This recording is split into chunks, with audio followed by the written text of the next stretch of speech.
जय श्री माता जी। जो सोकर जागे हैं उनको भी, और जो इस आंतरिक अनुभव के दौर से गुजरे हैं उनको भी। कैसा लगा ये अंतर यात्रा का अनुभव? कोई बताए?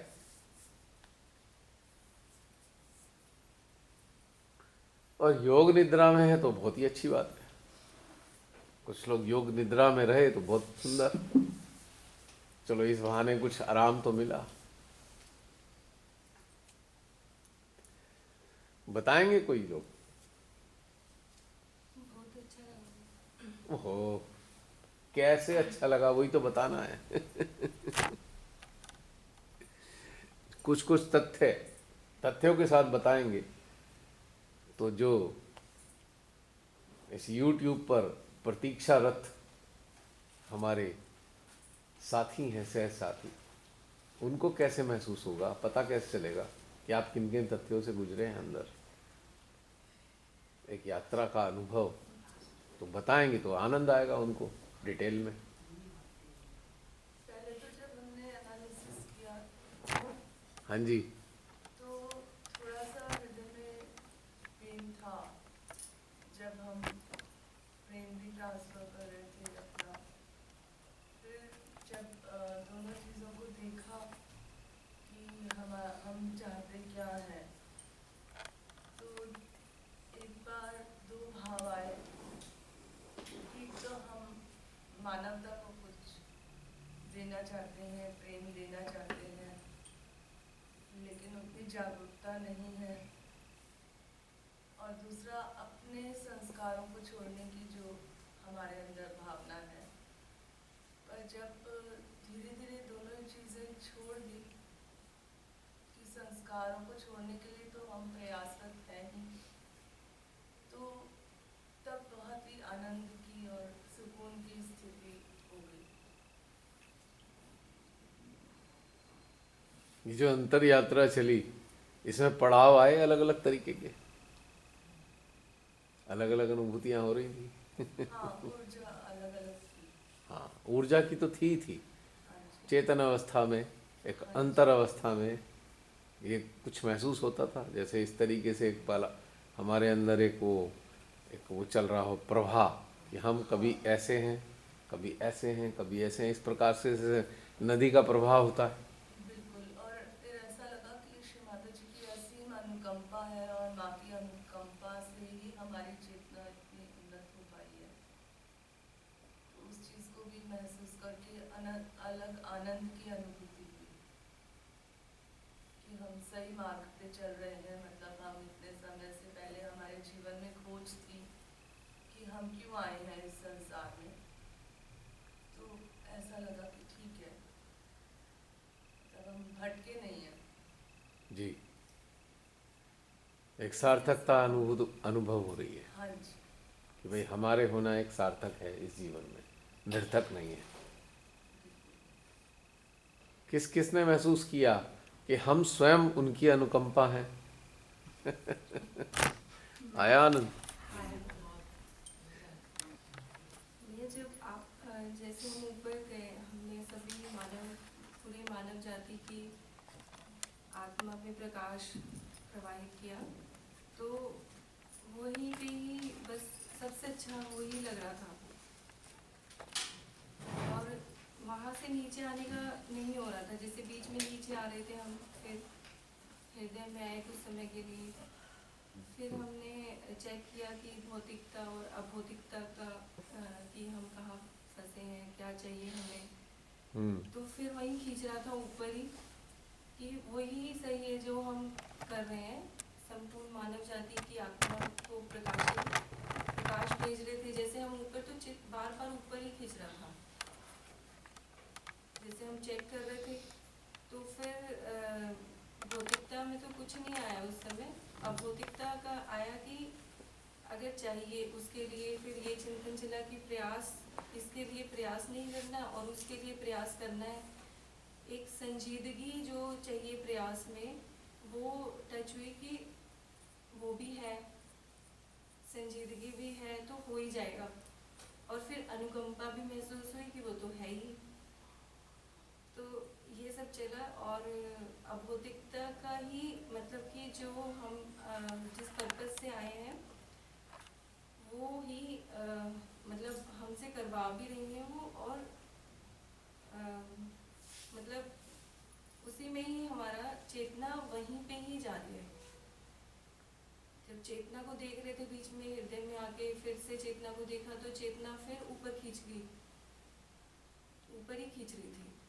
तो ऊपर से वो जो काम ले रहे थे कि जैसे पूरी, जब हम गए धरती पे, पूरी धरती के मानव जाति को दे रहे थे, तो वहीं पे ही फिर से खींच रही थी। जैसे चिंतन भी चल रहा था, लेकिन फिर आप चिंतन पैरेलल चल रहा था तो वो वाला पोर्शन आ रहा था, अभौतिकता वाला ही। फिर लास्ट में अनुकंपा भी आ गया, तो फिर वो हो गया, ये तो अनुकंपा है ही उनकी, यही रहा। जो YouTube के वॉचर्स हैं, जो आपकी बातें सुनकर उनके अंदर से एक चीज़ आ रही है, बता दूं? बहुत सौ के अंदर ये आ रहा है, भैया हमने किसी के अंदर प्रकाश प्रभावित कर दिया और उसको पता नहीं चल रहा, तो क्या फ़ायदा। बहुत से ऐसे भी हैं, उन्हें कोई पता तो चल ही नहीं रहा।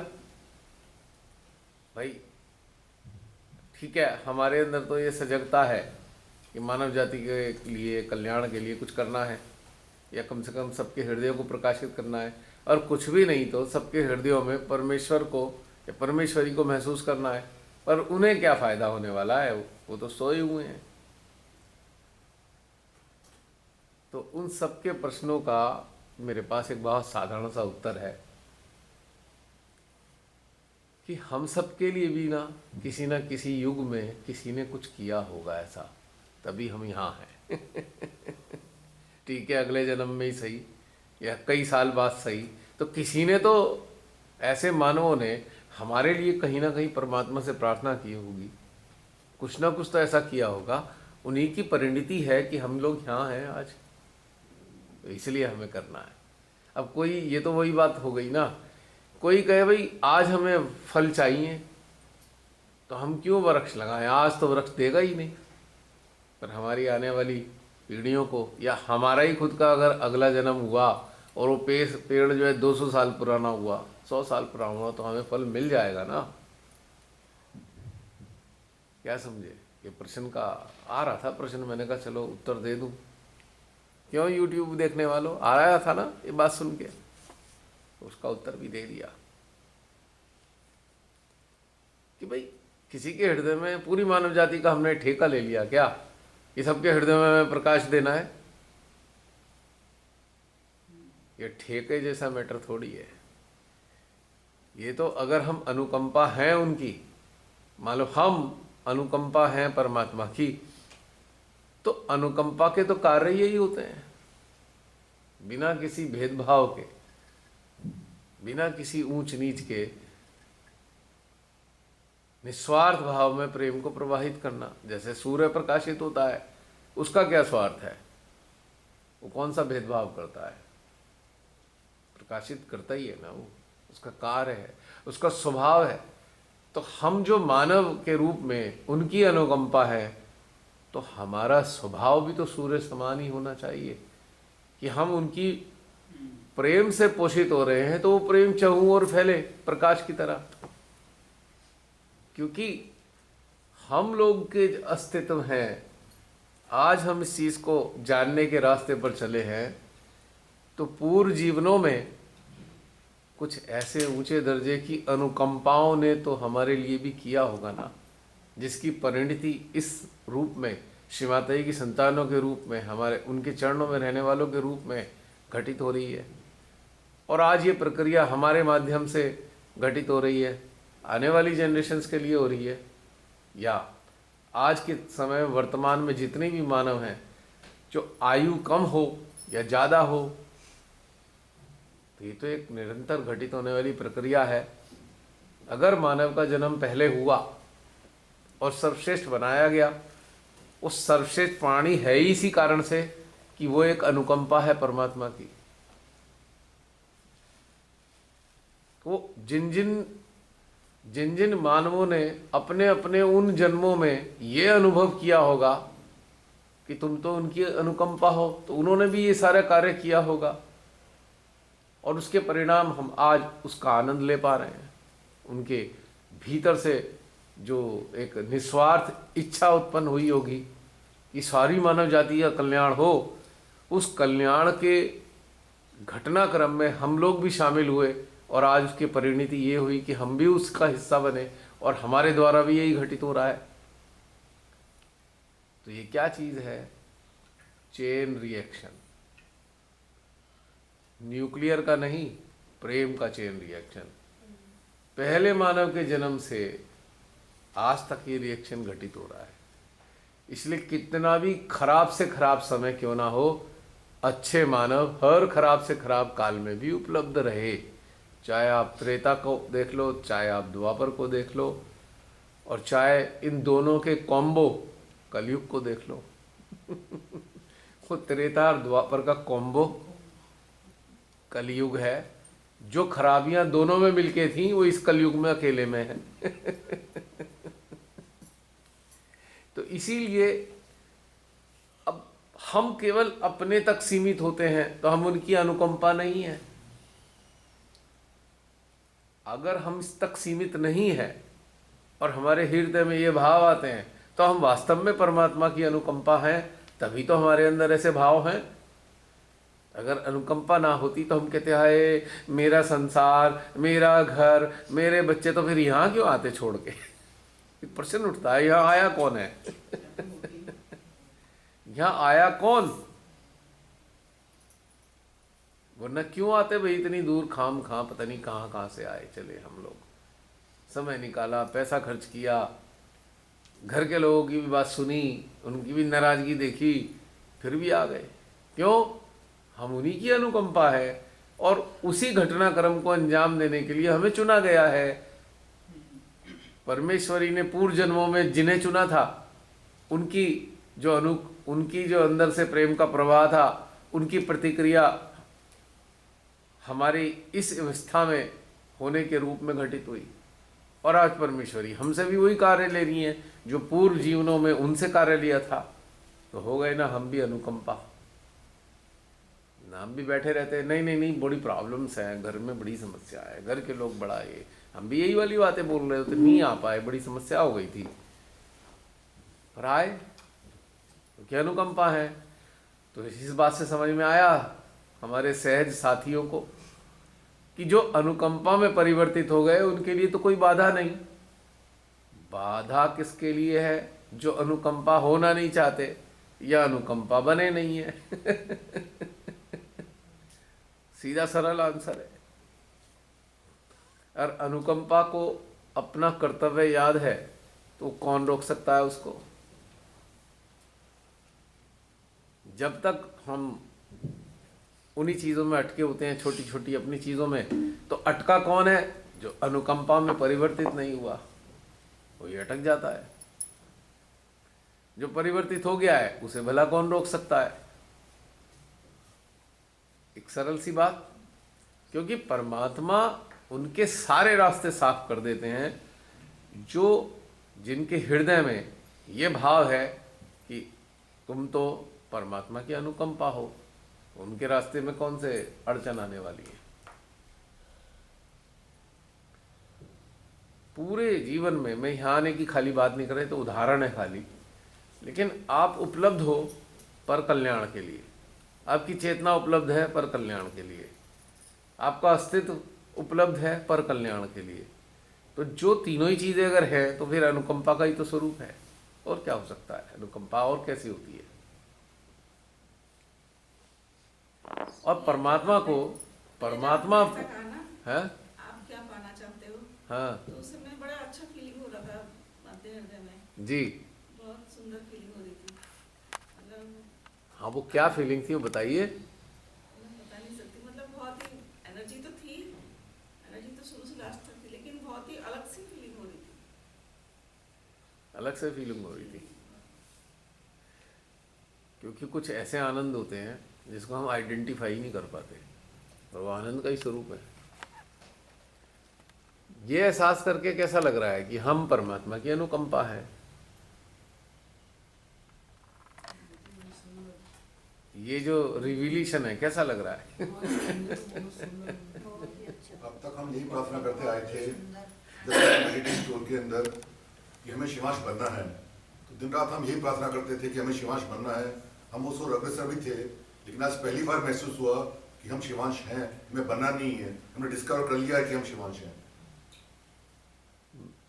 मेडिटेशन कुछ नहीं करता है, केवल यही करता है आपको आप क्या हो यही बताता है। मेडिटेशन का और कोई पर्पस नहीं है। यानी कि अगर सरल भाषा में कहें कि ध्यान हमें हमारे वास्तविक अस्तित्व को हमारे संज्ञान में लाने में मदद करता है। वैलिडेशन है? वैलिडेशन कह सकते हो वैलिडेशन। मेडिटेशन बनाम वैलिडेशन।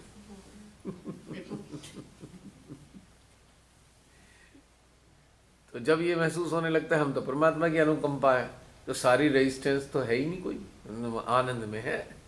अब अनुकंपा तो आनंद का ही स्वरूप है, तो आनंदित ही है और आनंदित ही देती है। अब अनुकंपा से आनंद ही तो प्रवाहित होगा, प्रेम ही तो प्रवाहित होगा। अब सूर्य से प्रकाश प्रवाहित होगा और ताप प्रवाहित होगा, जो सूर्य की विशेषता है, ताप है और प्रकाश है। तो अनुकंपा से क्या प्रवाहित होगा? परमात्मा का प्रेम, परमात्मा का वात्सल्य, परमात्मा का आनंद। नहीं? अब जरा सोचिए कहाँ अटक जाते हैं भला? अनुकंपा कहाँ अटक गई भाई?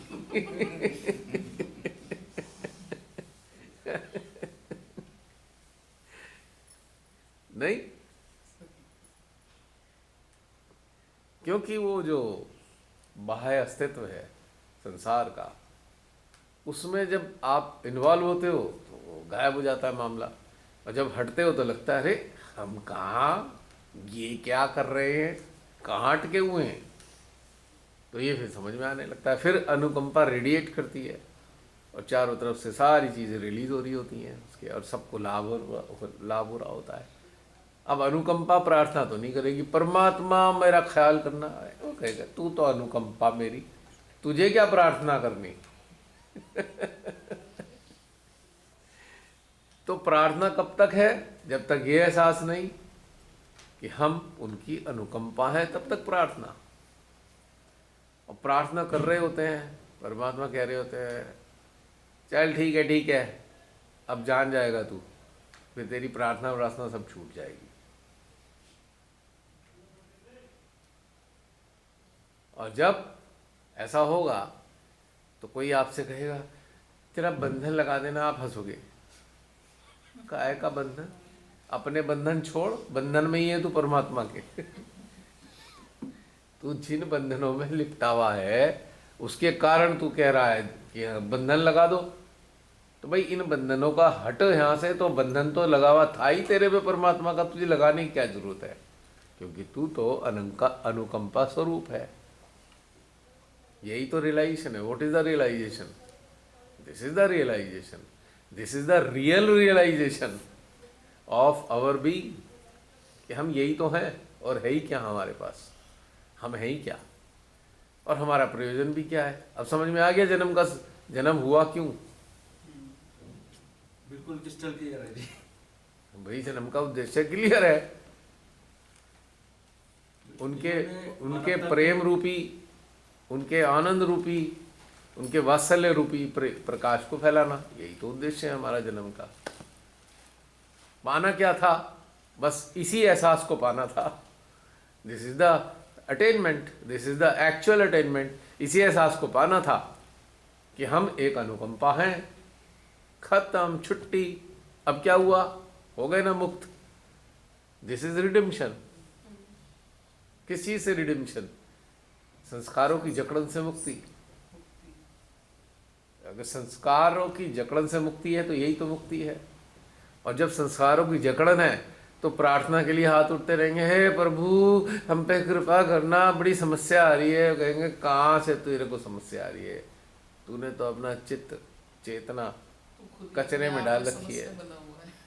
जरा यहाँ से बाहर तो निकल, देख तेरे को तो सब कुछ प्राप्त पहले से ही है। कहाँ तू मांग रहा है, कहाँ तू याचक बना हुआ है? क्या अनुकंपा याचना कर सकती है?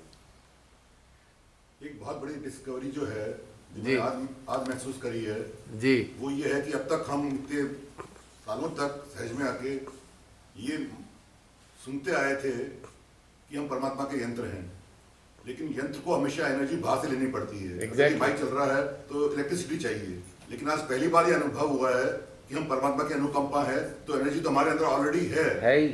तो बाहर से कुछ लेने की जरूरत नहीं है, सब कुछ भीतर ही है और भीतर से ही पाना है और भीतर से ही देना है। दूसरा, अन्य लोगों को हमसे एनर्जी मिल रही है हमें नहीं पाना कुछ भी, हमें कुछ मांगना नहीं है। दे आर नॉट याचक, दाता है। अनुकंपा दाता ही होती है, दात्री होती है, नहीं? नया नाम ले लिया, नया नाम। हाँ, अनुकंपा के कई नाम हो सकते हैं। मीनाक्षी नाम हो सकता है, जसलीन नाम हो सकता है ना? लेकिन अनुकंपा का स्वरूप तो एक ही है, इनके नाम अलग अलग हो सकते हैं, बस अगर समझें तो। अब भला देखो, अनुकंपा के एहसास में अगर आप हो, आप किससे भेदभाव करोगे? कौन सी जाति, कौन सी बिरादरी, कौन अमीर, कौन गरीब, कौन दलित, कौन सवर्ण? कुछ समझ में आता है ये क्या? आ सकता है समझ में क्या? ऐसा हम हो सकता है भेदभाव? नहीं हो सकता हैं? जब हम सारी मानवता के कल्याण की बात करते हैं तो मानवता में सारी चीज आ गई ना जी, उसमें फिर जाति पाति ये वो सब तो फिर मैं वही तो कह रहा हूँ। तो समझिए कि जो हमारे सदगुरु रहे, संत रहे, वो सबको गले लगा लेते थे। उनके लिए सब बराबर क्यों होते थे? क्योंकि उनको पता था वो परमात्मा की अनुकंपा है। उनको पता है कि वो परमात्मा की अनुकंपा है। नहीं? संतों में और सदगुरुओं में क्या अंतर है? संत का जब जन्म होता है, सॉरी, संत का जन्म नहीं, जब एक मानव का जन्म होता है वो संत बनने की तरफ चलता है। लेकिन सदगुरु को जन्म से ही पता होता है तो उनका अंश है, तो उनकी अनुकंपा है। समझ लो इस बात को और अनुकंपा ना तो बंधन लगाती है ना बंधन लगवाती है, क्योंकि तो प्रेम से पहले से बंधी हुई है। क्या बंधन लगाए और क्या बंधवाए? और वो याचना कैसे करेगी अनुकंपा? क्योंकि परमात्मा का ही स्वरूप है, परमात्मा का ही एक अस्तित्व है, परमात्मा का ही एक, समझ लिए, पर्यायवाची है अनुकंपा। वो वरद रूप में है, पूरे ब्रह्मांड की अनुकंपा, पूरे ब्रह्मांड की अनुकंपा परमात्मा है। और हम पूरे ब्रह्मांड के लिए अनुकंपा है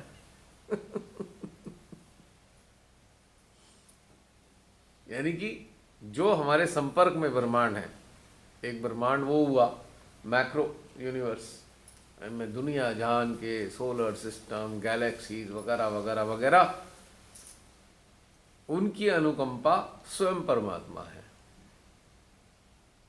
और हम अगर अनुकंपा हैं तो हम अपने ब्रह्मांड की, जो हमारे इर्द गिर्द चक्कर लगाते हैं, हम उनकी अनुकंपा है। अगर समझे तो अनुकंपा के संपर्क में आने से तो राहत ही मिलती है। मिलती है नहीं मिलती? आपने बहुत से लोगों को सुना होगा, अरे आप बहुत दिन बाद आए, आ जाया करो, बड़ा अच्छा लगता है। बिना बात के अच्छा लगता है, ना आप उन्हें पैसे देते, ना आप मुझे ऐसा करते, लेकिन फिर भी अच्छा लगता है। क्या कारण है उसका? क्योंकि आप अनुकंपा हैं। बस श्री माता जी ने यही तो समझाना चाहा कि बेटा, मेरे संपर्क में आओगे तो मेरी शक्तियाँ तुम्हें वो सामर्थ्य प्रदान कर देंगी कि आप तो मेरे ही अंश हो। और रोते बिलखते, चीखते चिल्लाते, लड़ते कब तक रहते हो? जब तक आपको ये एहसास नहीं है कि आप मेरे अंश हो। बस इतना से ही तो खेल है कि आपको ही पता लगता है कि आप मेरे अंश हो, यही प्राप्ति है। उसके अलावा तो कुछ है नहीं। हमारा क्या बदला सिवाय समझ के, सिवाय उस तथ्य को एहसास करने के, सिवाय स्थूलता से सूक्ष्मता में उतरने के क्या परिवर्तन हुआ सिवाय इसके? चेतना का स्तर ही परिवर्तित हुआ है, बाकी तो कोई परिवर्तन नहीं आया। बाकी क्या आया? वैसे के वैसे ही हो, जैसे वैसे थे, आज भी वैसे ही हो, लेकिन भीतर की जो चेतना है वो उन्नत हुई। उन्नत होने के कारण ये समझ में आया, तो सारा त्राण, सारे संताप, सारे दुख, सारी उदासी, सारी तकलीफें कहाँ हैं? कैसी उदासी, कैसी तकलीफ, कैसा संताप, कैसी याचना और कौन सी प्रार्थना? नहीं, हमारे में एक्सेप्टेंस बढ़ जाता है ना बिल्कुल सारी चीजों के लिए, बिल्कुल। इसलिए फिर हमें नहीं लगता कि हम क्या प्रार्थना करेंगे। अब जरा आप ये एहसास कीजिए कि आपको एहसास हुआ कि आप अनुकंपा हो और दूसरा कोई रोना बिलख रहा है, तो आपके अंदर करुणा आएगी ना, अरे बेचारे को अभी तक पता नहीं चला, चलो तब तक संभाल लेते हैं इसको। जब इसे पता लग जाए तो ये खुद ही समझ जाएगा। तो मैंने क्या कहा था शुरू में कि माध्यम वो जो अन्य माध्यमों को तैयार करे, अनुकंपा कौन? जो अन्यों को ये एहसास कराए कि तुम भी अनुकंपा हो। Finish, this is the journey. And हो गया, सीकिंग का एंड हो जाता है, is the end of seeking. और क्या जानना है कुछ जानने को इसके अलावा? मतलब भैया पहले हम जो भी ध्यान करते थे तो कोशिश करते थे हम विचार रहे या हम मतलब समाधानी रहे, लेकिन अब का जो ये सार है इसका मतलब है कि हमें सिर्फ माध्यम तैयार करना है और हमेशा ये फील करना है कि माता जी की हम अनुकंपा है। दिस इज द लास्ट, मतलब एक तरीके से सार। अगर कोई जेन्युइन माध्यम है तो वो अनुकंपा ही है, और जो अनुकंपा ही तो अनुकंपा को एहसास करा पाएगी, वरना कैसे? ऐसा कौन कराएगा एहसास? और अब ये वाली बात फील करते हुए हृदय में ऐसा लग रहा है अभी ध्यान करते हुए कि जब हम ध्यान करते हैं तो हमें आनंद हमेशा मिलता है, लेकिन श्री माता जी आनंद रूप में हृदय में दिखे, ये एक अलग चीज दिख रही है कि वो आनंदित है। मैंने अभी आपको ध्यान होगा, अभी थोड़ा गुजरे थे ना, यह देखें हृदयेश्वरी कैसी अवस्था में है, उदास है, चार अवस्था शांत है, प्रसन्न है या आनंदित है। बहुत आनंद, ये आपने पहली बार गुजरे इस पहली चीज से, बार, फर्स्ट टाइम। पहली बार। अभी तक के सारे सेशंस में नहीं गुजरे आप इस चीज से। अब आप दूसरी चीजों को अनुभव कर रहे हो कि हमारे अंदर जो है उनकी कैसी अवस्था है। पहले तो हम देखते थे हमारी कैसी अवस्था है, अब हम ये देख रहे हैं उनकी कैसी अवस्था है। नहीं, ड्रास्टिक चेंज, अवेयरनेस की लेवल में चेंज आया। आप कैसे देखोगे? कृष्ण जी कैसे रहे मेरे अंदर, देखूं जरा ठीक ठाक है कि नहीं। अब आप अपनी चिंता नहीं कर रहे कि है मेरी ये, अरे देवी देवता ठीक भी हैं या नहीं मेरे अंदर, उनको भोजन मिल पा रहा है नहीं टाइम पे। बल्कि उल्टा हो गया, देवता हमारे को सारी चीज़ों का ख्याल रखते हैं, अब हम देवताओं का ख्याल रख रहे हैं जो हमारे अंदर है। स्थान पे, आप किसी स्थान पे गए, अरे देवताओं की स्थिति तो देखें, दुखी तो नहीं है, दुखी हैं, चलो भाई एनर्जी सप्लाई करो उन्हें भी तो माँ आदिशक्ति की ऊर्जा चाहिए। And you are the bearer of माँ Adishakti, you are the carrier of the power of माँ Adishakti. So just channelise the powers to the all the deities who are existing in at this place. कितना परिदृश्य बदल गया ना। और देवता कह रहे हैं हाँ हम तो आप ही की तो प्रतीक्षा कर रहे थे, सदियों से हमें यहाँ रहते हुए हो गए, हमें कोई पूछ भी नहीं रहा, हमें तो भोजन ही नहीं मिला। कहीं ना कहीं आपको ये कम्युनिकेट कर रहे होंगे, और सच भी है ये बात, क्योंकि या तो आदि शक्ति साक्षात अपने स्वरूप में है तो उन्हें ऊर्जा मिल जाएगी, प्रेम मिलेगा। यदि वो वापस अपने निराकार में चले गए तो उन देवताओं को जो धरती पर अपने कार्य में मौजूद हैं, उनको माँ आदि शक्ति की ऊर्जा के लिए जो चाहिए वो माध्यम ही चाहिए परमात्मा का। यानी कि उनको भी मानव से ही आस है, जागृत मानव से, कि हमें भी कुछ मिल जाएगा। क्योंकि आदि शक्ति जब साक्षात स्वरूप में है तो संपूर्ण नेटवर्क को पोषित कर रही है वो, और बाद में वो पोषण मानवों के माध्यम से होगा जब वो निराकार में दोबारा चले जाते हैं। इसीलिए तो जागृत मानवों को भेजती नहीं वो, कि वो खाली मानव के लिए नहीं भेजते थे, वो अपने अपॉइंटेड देवी देवताओं के लिए भी भेज रहे हैं कि मेरा प्रेम इन देवताओं को जो स्थान स्थान पे मौजूद है मिलता रहे। कितनी अजीब बात है ना। कोई YouTube पे कह रहे होंगे सर जी कैसी गप मार रहे हैं, माँ ने कब बताया? माँ ने जो बताया क्या सारा जान लिया, सुना जरूर, क्या समझा? उन्होंने ये नहीं कहा you are all above angels, कि देवताओं को भी मैंने वो शक्तियां नहीं दी जो तुम्हें दे रखी हैं, सुना है ना? पर क्या इस बात को, इसके तथ्य को आत्मसात किया? इसका मतलब क्या था? जो आज प्रैक्टिकली देख भी रहे हैं ना भैया, चित्र जैसे कहीं पे जो ऊर्जा की जरूरत है तो हम चित्र लेके जाते हैं तो वहाँ पे सप्लाई कर रहे हैं एनर्जी, और वहाँ के देवी देवता खुश हो रहे हैं, ये हम कर भी रहे हैं। यानी कि प्राण प्रतिष्ठा मूर्तियों की कैसे होती है, कौन करता है? क्या देवता आके प्राण प्रतिष्ठा करते हैं, या किसी जागृत मानव के जरिए प्राण प्रतिष्ठा होती है? तो समझिए देवता अपने आप में कुछ करने योग्य नहीं है। देवता तब अपने आप से कर सकते हैं जब साक्षात परमात्मा का स्वरूप धरती पर सशरीर हो। लेकिन यदि वो सशरीर नहीं है तो आवश्यकता है पूर्ण एकाकार जागृत मानवों की। प्राण डालेगा कौन उनमें? प्राण का मतलब ऊर्जा। वो पत्थर के पाषाण के जो कण हैं, जो मूर्ति के रूप में हैं, उनमें सक्रिय शक्ति कैसे होगी? एटॉम्स तो एग्जिस्ट कर रहे हैं पर वो निष्क्रिय हैं। जो पत्थर के कण जो हैं वो एक साथ एक रूप में, मूर्त के रूप में हैं।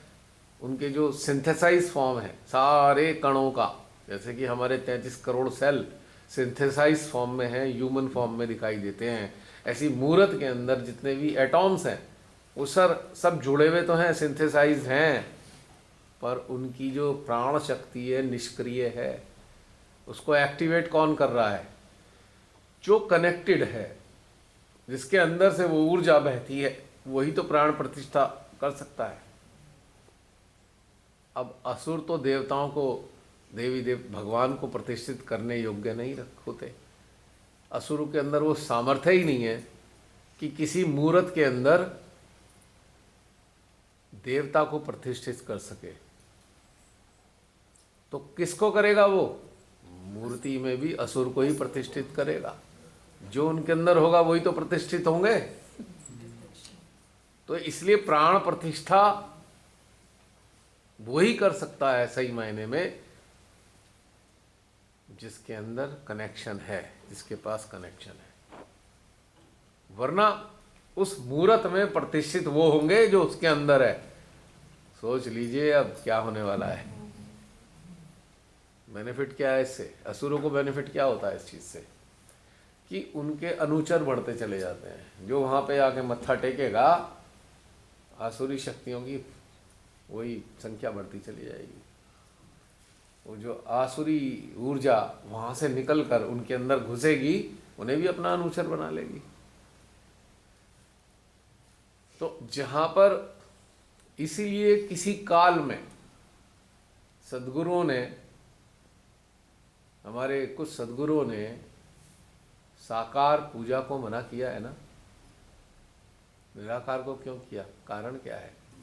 यही कारण है कि कोई असुर ने, असुरी शक्तियों से ग्रसित असुर ने किसी की प्राण प्रतिष्ठा करने की प्रक्रिया कर दी, तो उस मुहूर्त में तो असुर ही घुस गया ना, देवता थोड़ी मिलेगा।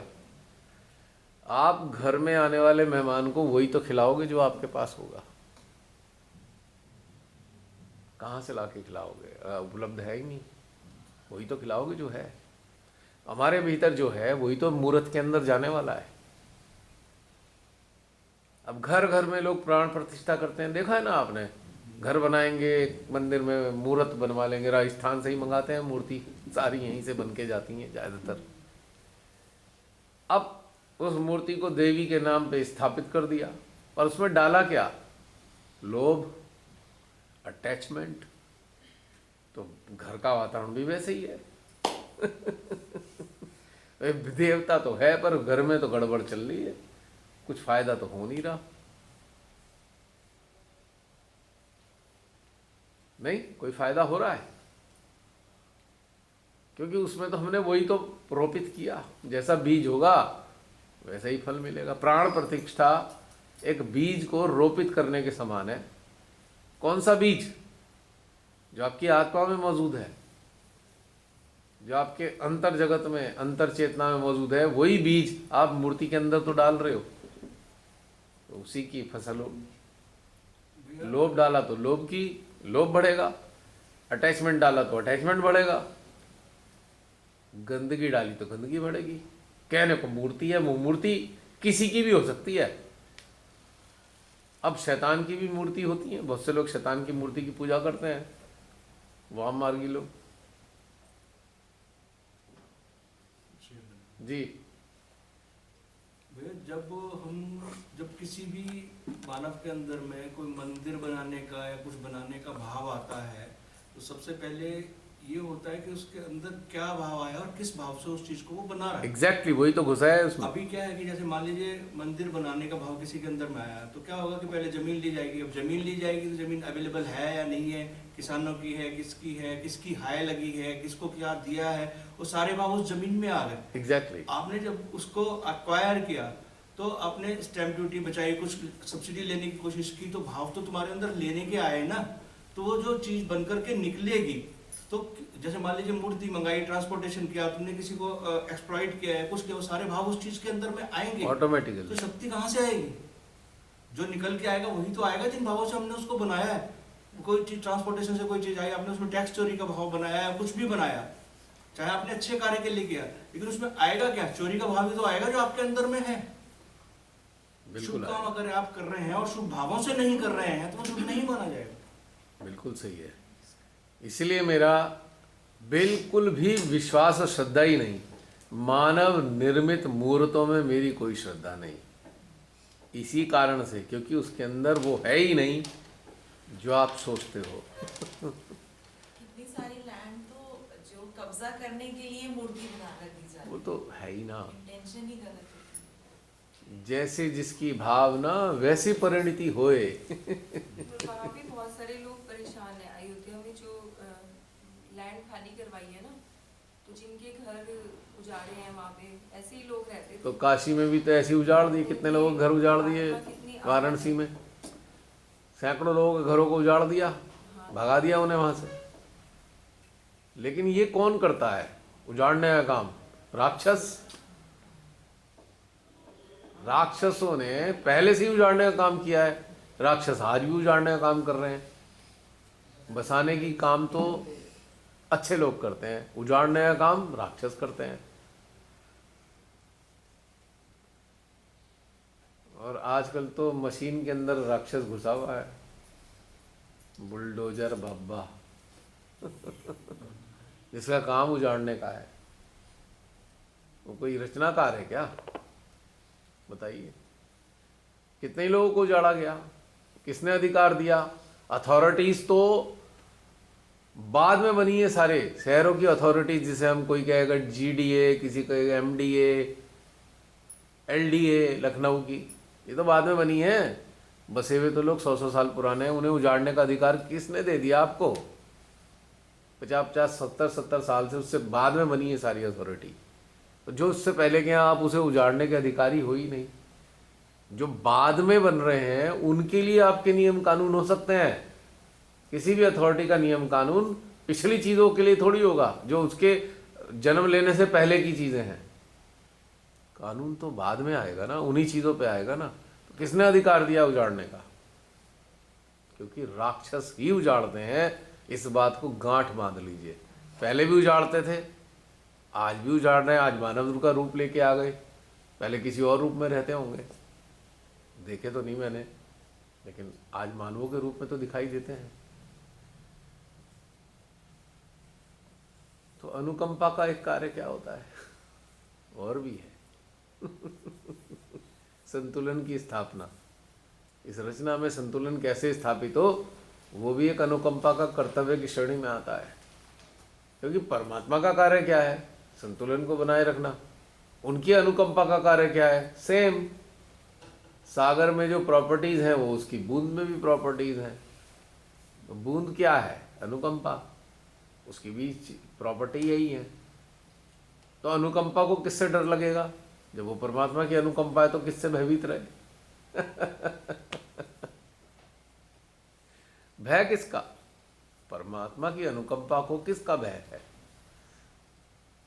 बताइए। तो फिर क्यों नहीं सामना करना है ऐसे नालायक जो मानव हैं, जो गुलाम हैं, अनुचर हैं राक्षसों के? क्यों हम उनसे वो करें? क्यों ना उनकी समापन प्रक्रिया का घटनाक्रम बनने के लिए हम सक्रिय हों? वो उसके पीछे भी करुणा है। अरे तुम अनुकंपा बन सकते थे, तुम कर क्या रहे हो? तुम परमात्मा की अनुकंपा हो, तुम राक्षसों के अनुचर बन गए हो।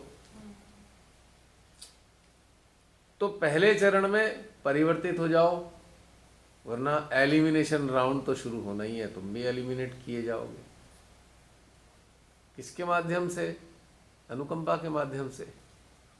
कौन भगवान किसकी सुनेंगे? अनुकंपा की सुनेंगे। क्योंकि जो बाकी हैं उन वो तो सुनाने योग्य ही नहीं है, कनेक्शन ही नहीं है। जिसका कनेक्शन है वही तो बताएंगे। परमात्मा देखो, जैसे बच्चा होता ना छोटा था, मम्मी पापा से कहता खराब है, तो अच्छा पहुंच जाते हैं माँ बाप। जो हित करने वाला हो उसको ठिकाने लगा देते हैं। वो बच्चा इशारा ही तो करता है। तो इशारा आपकी चेतना, आपका चित्त कर रहा है कि ये देखो भगवान जी। अब क्या है? अनुकंपा बनने के बाद क्या है? वो ऑटोमेटिकली घटित हो रही है। जैसे प्रकाश, सूर्य की किरणें सूर्य से बिना अनुमति लिए प्रकाशित करती हैं, वो परमिशन नहीं लेती क्योंकि उनका कार्य ही प्रकाशित करना है किरणों को। क्या वो कहेंगी सूर्य सूर्य हमें आज्ञा दो, हम जाएं वहां? कहेगा है तुम मेरे ही तो स्वतंत्र हो, करो प्रकाश, मेरे ही तो हिस्से हो। जी भैया, मैं जितने भी YouTube के व्यूअर्स हैं उनके लिए अनुभूति शेयर करना चाहूँगा जी कि अब तक हम जो करते आए, हमने मन बनाया और मन की गुलामी करी, और हम इस पूरे प्रोसेस में अब जाके मन की गुलामी से मुक्त हुए हैं, बिल्कुल आज़ाद हो गए हैं। और हम पहली बार मतलब अब रियलाइज़ हुआ है कि हम परमात्मा की अनुकंपा हैं। और जब हम ये रियलाइज़ कर लेते हैं कि हम परमात्मा की अनुकंपा है, तो अब ये लगता है कि वो पा लिया जिसके बाद कुछ पाने की इच्छा नहीं रही थी, वो जान लिया जिसके बाद कुछ जानने की इच्छा भी नहीं रहती। यानी जितनी जिज्ञासाएं थी वो फुलफिल हो गई हैं आज। अब कुछ बचा नहीं है पाने के लिए, और कुछ बचा नहीं है खोने के लिए, और कुछ बचा नहीं है जानने के लिए। बस अनुकंपा के रूप में बाह्य अस्तित्व है, जब तक ये कायम है तो भी यही कार्य है, और जब ये अस्तित्व नहीं रहेगा तब भी यही कार्य है। वो कार्य बंद तो नहीं होता। बताइए, हो जाएगा बंद क्या? ज़्यादा होगा, ज़्यादा होगा। तो ये युद्ध का पता है क्या है? अब आप समझ लीजिए टारगेट क्या है। ये युद्ध हमारा आज का नहीं है। कब से संघर्ष युद्ध चल रहा है, कब तक चलेगा? ये युद्ध भी सनातनी है, हर काल में सनातन है मुझको तो आभास हो चुका था, तभी तो मैं आपसे बताता हूँ ये। अब धीरे धीरे आपको भी आभास होने वाला होगा कि आप तो युद्धरत आज से थोड़ी युद्धरत हो, कब से युद्धरत हो मुझे लगता है कि हर आदमी के भीतर एक महाभारत चलता है।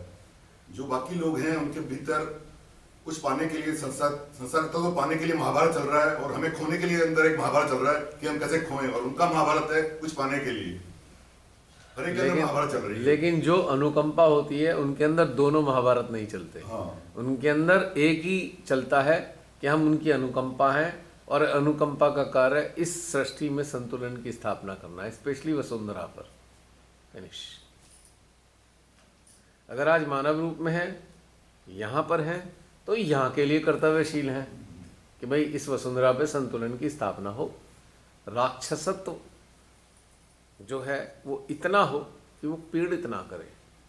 हम ये नहीं कह रहे 100% एलिमिनेट हो जाए, क्योंकि उसका निर्माण भी परमात्मा जाने, पर हम ये कहते हैं कि उसका प्रभाव ना हो जिससे कि मानवता पीड़ित ना हो। अगर राक्षस अपने अपने जगह रह रहे हैं, मानवता को सता नहीं रहे, तो हमें ही क्या तकलीफ है उन राक्षसों से, बताइए। हमें तो कोई कष्ट नहीं है। लेकिन मानव जब वहाँ से निकलकर आकर मानवों को सताना शुरू कर देते हैं तो हमें तो पीड़ा है। फिर तो हम राक्षसों से तो युद्ध करेंगे, हर हाल में करेंगे, शरीर रहते हुए भी करेंगे, शरीर ना रहे तब भी करेंगे। हमारा तो काम यही है। तो अनुकंपा का एक कार्य संतुलन की स्थापना भी है इस धरा पर। इसीलिए कितने कितने सदगुरु आते रहे हमेशा। संत भी तैयार हुए, ऋषि तैयार हुए, त्यागी तैयार हुए। वो कौन थे? अनुकंपा ही थे। सबके अपने अपने कार्य थे। पर इस अनुकंपा का जो आज की तारीख में मौजूद है, उनके बहुत सारे कार्य हैं। उनके तो बहुत ही सारे कार्य हैं। क्यों? अब अनुकंपा जो है, इस बार इस कलयुग में अनुकंपा का स्वरूप वात्सल्य रूपी है। जैसे एक माँ होती है, माँ, उसके पास सारे फॉर्म हैं अपने बच्चे के लिए।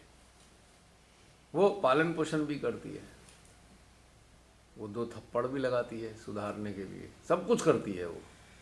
लेकिन उसका उद्देश्य क्या होता है? बच्चा अपने पांव पर खड़ा होने योग्य हो और किसी को, अन्य को सताने वाला ना हो। अगर कोई जेन्युइन माँ होगी तो वो अपनी संतान को ऐसे तैयार करना चाहती है कि वो किसी को तकलीफ ना दे और अपने आप खड़ा भी हो, अपने इमोशंस को भी विजय प्राप्त करे अपने इमोशंस पे, और इमोशंस से बाहर निकलकर फीलिंग्स के अंदर स्थित हो। जो अनुभूतियां हैं, मानवीय अनुभूतियां, उसमें स्थित हो, भावनाओं में ना बहे। जो एक जेन्युइन माँ होगी, बच्चे को ऐसा तैयार करने की कोशिश करेगी। तो आज जो अनुकंपा के रूप में आप मौजूद हैं, तो आप माँ के रूप में हैं, मातृत्व के। और माँ के पास पिता वाली शक्ति भी होती है। अगर पिता सख्त हो ना, तो संतान को कोई खास नहीं, उसे तो पता ही है पिता सख्त होते हैं। लेकिन माँ अगर सख्त हो जाए तो संतान की हालत खराब हो जाती है। इतनी हालत खराब है कि पिता के डंडे मारने से भी कोई फर्क नहीं है, लेकिन माता अगर सख्त बोल दे तो अधमरे हो जाते हैं बच्चे, उंगली बिना लगाए। तो सारी चीजें, एक वात्सल्य के पास सारी विधाएं होती हैं, विधाएं, सारी खूबियां। तो अनुकंपा जो है आज मामयी है, माँ से उत्प्रोत है, वात्सल्य से उत्प्रोत है। तो इसके पास सारी चीजें हैं जो बच्चे के लिए हानिकारक हैं। माताएं उसे जड़ से भी नष्ट कर देती हैं, उस पर कोई दया नहीं करती, बच्चे को नुकसान हो जाएगा। तो जो अनुकंपा है परमात्मा की, वात्सल्यमयी, उसके पास भी ये समझ है कि मानवता के विरोध में जाने वाले जो अस्तित्व हैं उनको नष्ट कैसे करना है। और स्वतंत्र अधिकार ईश्वर ने दिया है। ऐसा नहीं है कि हम याचना ही करते रहे, भगवान जी ने नष्ट कर दो, दे दिया, बह रही हैं शक्तियाँ, कार्य करना हो, बस इतना ही है। मांगने मूंगने का तो समय खत्म हो गया, और मांगने वाली स्थिति में आप हो नहीं। अनुकंपा क्या मांगे? ये तो हम खाली कभी कभी प्रार्थना चल जाती है कि ठीक है, बहुत से लोग अनुकंपा के रूप में नहीं है, तो उनके लिए प्रार्थना करके एक तरीके से एक भूमि तैयार हो रही है। लेकिन जब वो अनुकंपा हो जाएंगे तो प्रार्थना कैसी? वो तो कार्य है। उसी के लिए उन्होंने कहा, श्री माता जी का शब्द याद है, you can order to sun, you can order to moon. Order शब्द इस्तेमाल किया है इसलिए क्योंकि आप मेरे ही तो अस्तित्व हो, यू कैन ऑर्डर। लेकिन अगर नहीं हो तो फिर कैसे ऑर्डर कर सकते हो? तुच्छ छोटी छोटी चीज़ों में अटके हुए तो आप अनुकंपा नहीं बन पाए, तो ऑर्डर करने योग्यता नहीं रखते। तो इसलिए जो लोग ऐसी अवस्था में नहीं, वो कहते हैं अरे कहाँ है, तो ऐसी असहज बातें हो रही हैं ये, तो वो फिर ऐसी बातें करते हैं।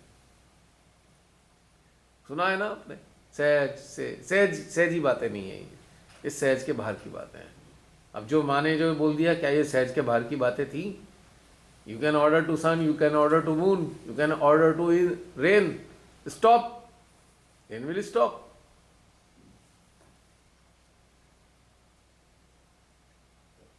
समझ में आई बात?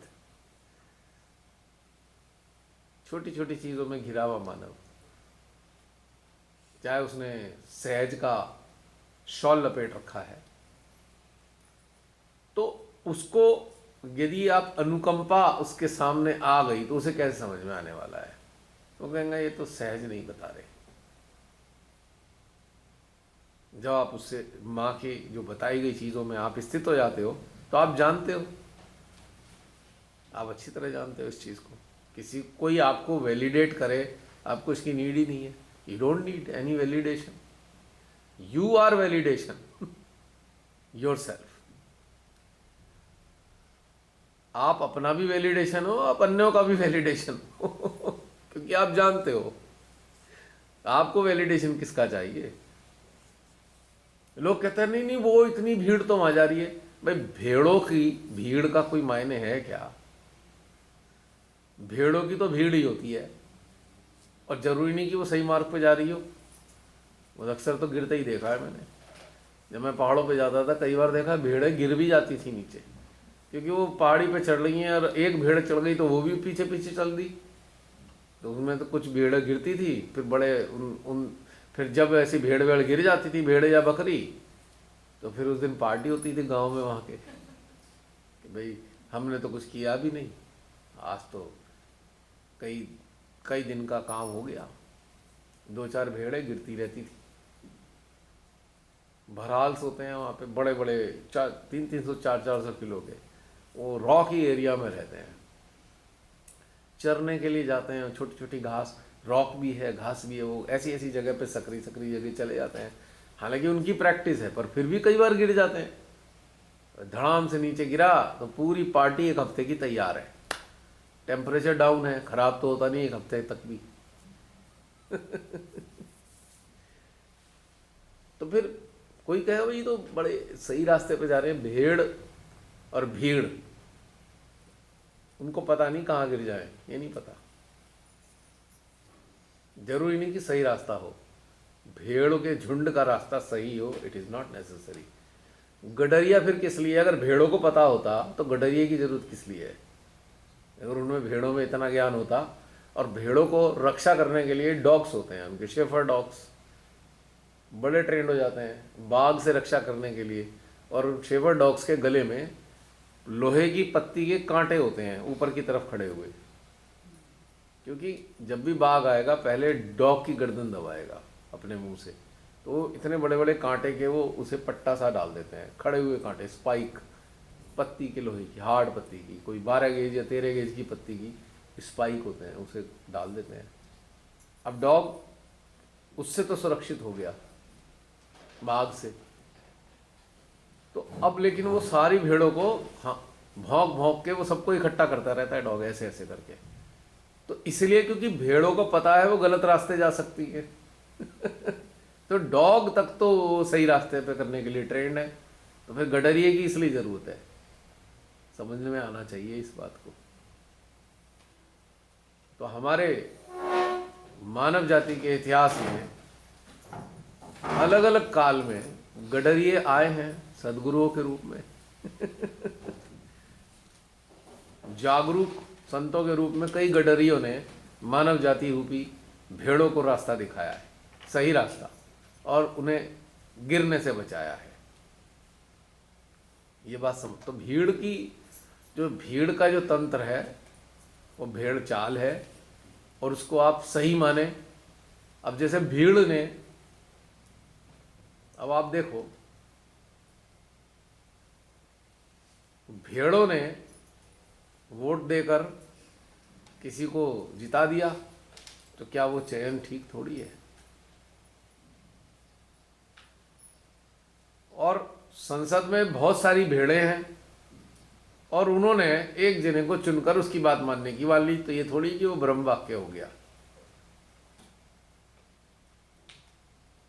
भेड़ों से चुने हुए जो लोग हैं वो सही हो सकते हैं क्या? सोचने की बात है। इसीलिए हमें हर दृष्टि से ये आंकलन करना जरूरी है। हाँ, अब जैसे बहुत से हम जैसे लोग भी रहे जिन्हें इन राजनीतिक घटनाक्रम में कोई इंटरेस्ट था नहीं, हम कहते हैं चलो कोई ना कोई सरकार बन जाए, वोट देना है दे देंगे। पर जब ये देखा कि समाज को पतन की तरफ ले आने वाली सत्ता है, तो फिर तो सारी चीज समझने की जरूरत पड़ी, क्योंकि उसका प्रभाव तो सारी मानव जाति पे आ रहा है।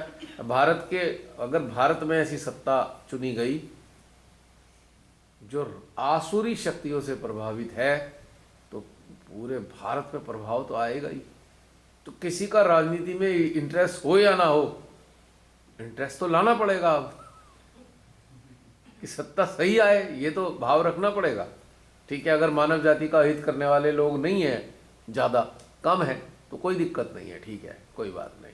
लेकिन अगर पूरा का पूरा सिस्टम ही मानव जाति को नष्ट करने वाला हो जाए, तो बहुत सीरियसली इस बात को समझना पड़ेगा।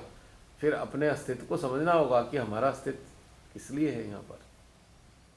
और फिर अगर अनुकंपा हम हैं, तो हमारा तो दायित्व बहुत ज़्यादा बढ़ जाता है मानव जाति के लिए। हम हाथ में वो बजाने वाला लेकर भजन गा गा कर डांस भांगड़ा नहीं कर सकते, भजनों पे भांगड़ा नहीं कर सकते। हम अनुकंपा कर ही नहीं सकती ऐसा काम, क्योंकि क्राइसिस है, हाई टाइम है, उसमें कहाँ ये इन चीजों में लगने का समय है। और जो ऐसा करने का आनंद लिए जा रहे हैं वो इस स्थिति में है ही नहीं। और भेड़ जैसे हैं, भेड़, उन्हें समझ में ही नहीं आ रहा है कि कटने जा रहे हो। I am sorry.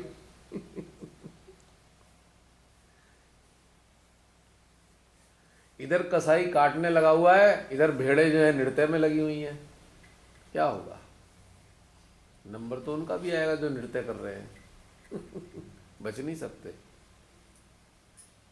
और भेड़ें जो है भगवान के भजनों में डूबी हुई हैं, कटेंगी तो वो भी। समझना होगा, इट इज वेरी सीरियस। आज नहीं कटेंगी, कल कटेंगी, कटेंगी तो नहीं। भैया शिवाता जी ने कहा था कि अगर मानवता का पतन होता है इस संसार में, तो इसकी जिम्मेदारी तुम सहजियों की है। उसी की तो मैं बात कर रहा हूँ। उसी के बारे में तो कह रहा हूँ कि बन जाओ अनुकंपा। आप तो अनुकंपित होंगे, आपके द्वारा संसार भी अनुकंपित होगा। एक सेकंड रुकिएगा।